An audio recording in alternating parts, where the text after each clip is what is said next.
সুপ্রিয় শিক্ষার্থী, আসসালামু আলাইকুম। আমি এখন তোমাদের বইয়ের বিস্তার পরিমাপ অধ্যায়ের 215 পৃষ্ঠার যে একক কাজ মাথা খাটাও আছে সেগুলোর পর্যায়ক্রমে সমাধান করে দেখাবো। তো চলো শুরু করি। প্রথমে আমরা দেখব একক কাজ কি বলতেছে এখানে।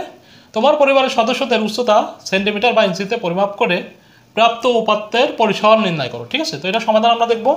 তো আমরা সমাধান করি। এখন দেখো, আমার পরিবারের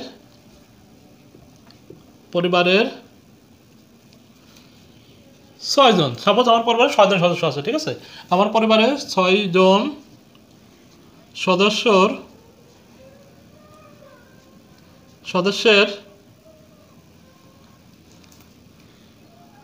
উচ্চতা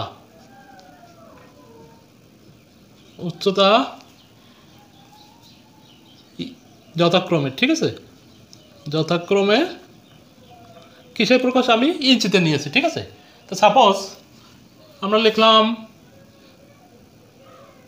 62, তারপর আছে 60, ঠিক আছে, এরপরে হচ্ছে 55, 40, 45, ঠিক আছে, আর হচ্ছে 68, ঠিক আছে, এত ইঞ্চিতে আমরা নিলাম। তাহলে কি করতে হবে আমাদের, এই যে আমরা উপাত্ত পেলাম, এই উপাত্তের ভিতর থেকে আমরা পরিসর নির্ণয় করব। তো আমরা কি জানি, পরিসরের সূত্র কি? পরিসর হচ্ছে কোনো তথ্যরাশি বা নিবেশনের বৃহত্তর মান ও ক্ষুদ্রতার মানের যে ব্যবধান বা পার্থক্য, সেটা হচ্ছে পরিসর। তবে যদি কোনো শ্রেণীবিন্যস্ত উপাত্ত থাকে, তাহলে ওই শ্রেণীবিন্যস্তের সর্বশেষ শ্রেণীর সর্বোচ্চ মান এবং প্রথম শ্রেণীর নিম্নমান যেটা থাকে সেটার ব্যবধানই হবে পরিসর। ঠিক আছে, তো আমরা এটার পরিসর এখন বের করব। ঠিক আছে, তো এখানে পরিবারের সদস্যদের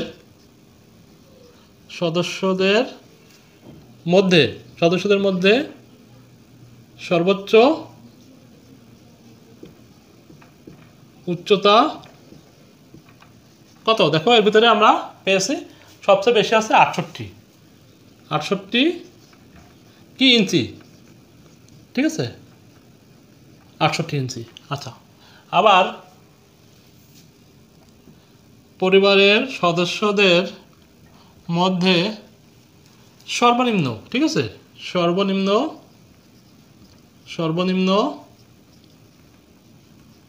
উচ্চতা কত আছে? দেখো, এখানে আমাদের আছে সবচেয়ে কম কত আছে? 40, ঠিক আছে, 40 ইঞ্চি। ঠিক আছে, তো আমরা পরিসর সমান কি জানি? অতএব পরিসর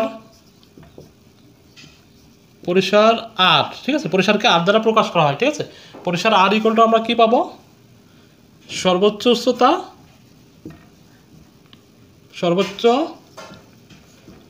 উচ্চতা আর সর্বনিম্ন উচ্চতার যে ব্যবধান, সেটা হচ্ছে পরিসর।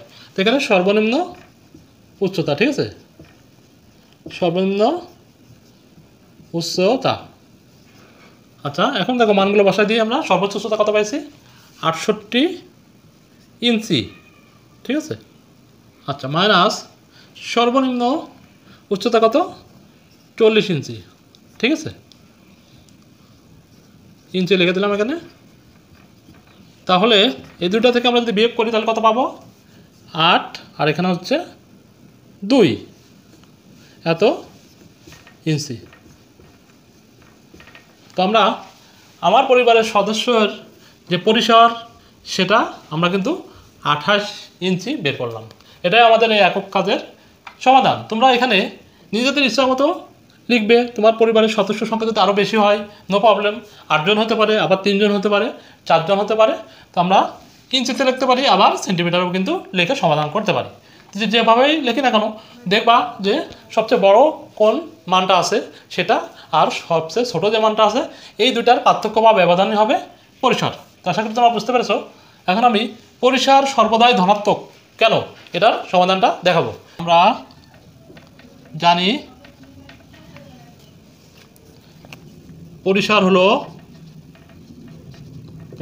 হলো কোনো তথ্য রাশির সর্বোচ্চ, ঠিক আছে, সর্বোচ্চ মান এবং সর্বনিম্ন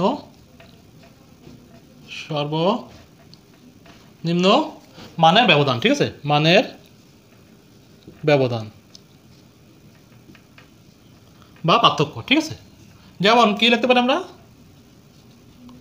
যেমন দেখো একটা লিখলাম আমরা, সাপোজ 25, 28, 22, 8,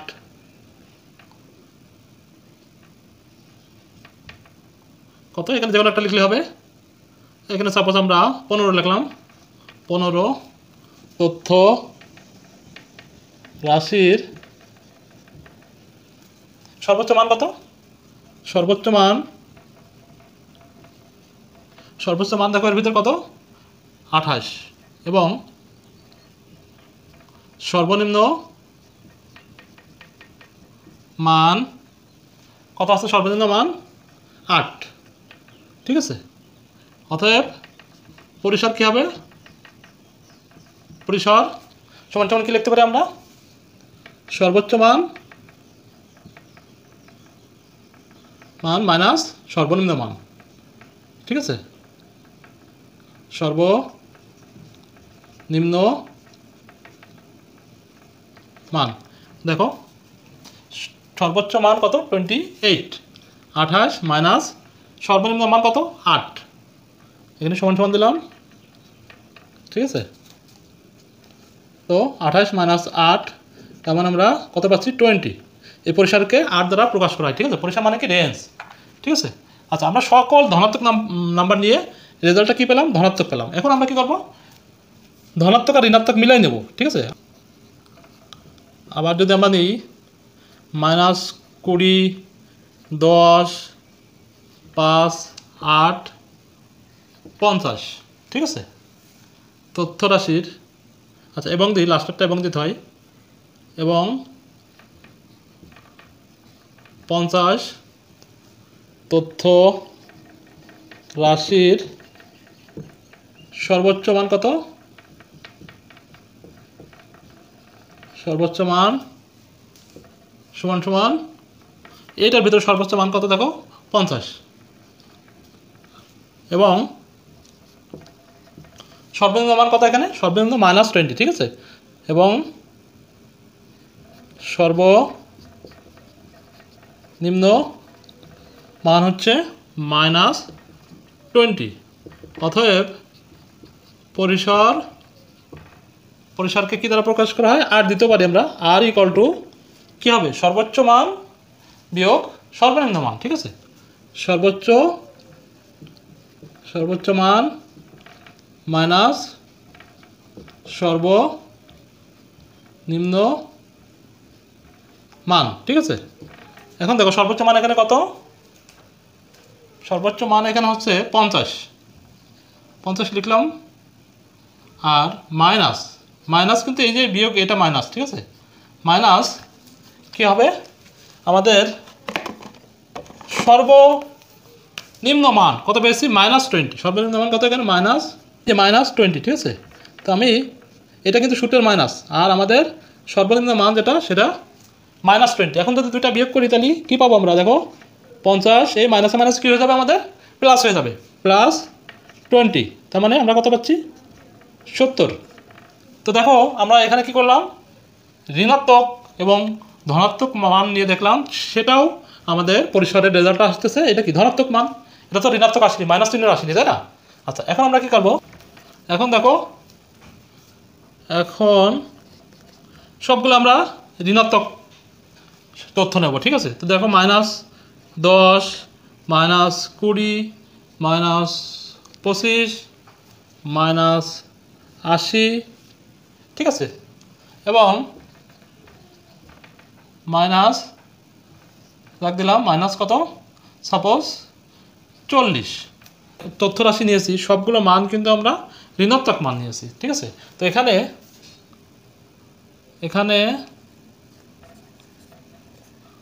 সর্বোচ্চ মান কত, সবচেয়ে বড় কত এর ভিতরে, সবচেয়ে বড় কিন্তু এখানে -10, এটা সবসময় মনে রাখবো আমরা, ঠিক আছে। সর্বোচ্চ মান কত, -10, এবং সর্বনিম্ন মান কত, সর্বনিম্ন মান হচ্ছে এখানে সবচেয়ে বড় যেটা -80, ঠিক আছে, -80। মাইনাস চিহ্ন সংখ্যা যত বড় হবে সেটা কিন্তু তত ছোট, ঠিক আছে। অতএব পরিসর কত হবে, পরিসর আর ইকুয়াল টু এই যে সর্বোচ্চ মান মাইনাস সর্বনিম্ন মান। তো সর্বোচ্চ মান এখানে কত আছে, একবারে আমি লিখে দিলাম, আর এটা লিখলাম না। সর্বোচ্চ মান মাইনাস সর্বনিম্ন মান লিখে অ্যান্সারটা করতে হবে, ঠিক আছে। তো দেখো সর্বোচ্চ মান কত, -10 বিয়োগ সর্বনিম্ন মান কিন্তু আবার মাইনাস আছে, এই জন্য একটা ব্র্যাকেট দেবো আমরা, -80, ঠিক আছে। এখন যদি এটা ক্যালকুলেশন করি তাহলে কী পাবো, দেখো -10 আর এই যে মাইনাস, আর এই মাইনাসে কী হবে আমাদের প্লাস হয়ে যাবে, তার মানে +80 ইকুয়াল টু কত পাবো, 80 থেকে -10 যদি আমরা বিয়োগ করি তাহলে কত পাচ্ছি, 70। এই 70 আগে কি আসছে, পজিটিভ আসছে, প্লাস চিহ্ন, এটার আগে প্লাস চিহ্ন, এটার আগেও প্লাস চিহ্ন। তো আমরা সকল উদাহরণগুলো লক্ষ্য করে দেখতে পেলাম কি, যে পরিসর অলওয়েজ কী হবে, পজিটিভ। অর্থাৎ যদি আমরা পরিসর ধনাত্মক মানের সাথে ধনাত্মক, এবং ধনাত্মক ও ঋণাত্মক মানের সাথে, এবং ঋণাত্মক ও ঋণাত্মক, অর্থাৎ সকল মানের ক্ষেত্রে পরিসর ধনাত্মক হবে। কারণ কি, কারণ হচ্ছে পরিসর হলো তথ্যরাশির বৃহত্তর মান ও ক্ষুদ্রতর মানের পার্থক্য বা ব্যবধান, ঠিক আছে। এটুকু লিখলেই হয়ে যাবে। তাহলে করে তোমরা বুঝতে পেরেছো। ভিডিওটি ভালো লাগলে অবশ্যই লাইক করবে, কমেন্টস করবে এবং সাবস্ক্রাইব করে বেল বাটনে ক্লিক করে রাখবে, তাহলে পরবর্তী ভিডিওর আপডেটগুলো পেয়ে যাবে। তো ভালো থেকো, আল্লাহ হাফেজ, আসসালামু আলাইকুম।